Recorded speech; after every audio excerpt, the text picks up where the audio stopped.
এই জাস্ট রান্না বান্না করে উঠলাম। বাড়ির কারো শরীর ভালো না, আমার মারও না, আমার ঠাম্মারও না। তার মধ্যে এই হচ্ছে আমার চোখের অবস্থা, অ্যালার্জিতে চোখ একদম গেছে।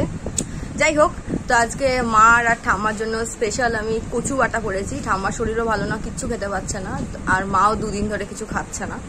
তো পুরো ঘেমে স্নান করে গেছি এত গরমে। তো ঠাম্মার জন্য একটুখানি কচু বাটা আর ভাত নিয়ে যাই।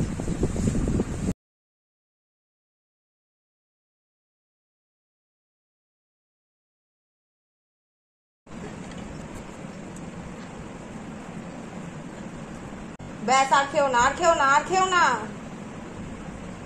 আর জল খেও না।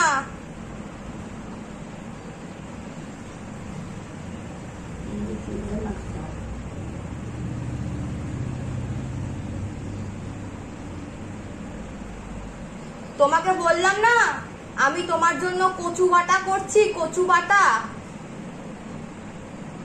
আমি করেছি। ভালো হয়েছে? খেয়ে নেবে তো পুরো ভাত? খাও, আস্তে আস্তে খাও।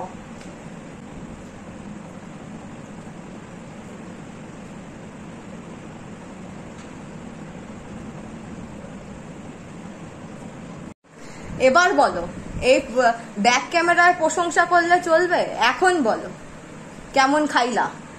খুব ভালো, খুব ভালো খাইলাম। তার মানে তুমি বলছো তোমার নাতনি ভালো রান্না করতে পারে?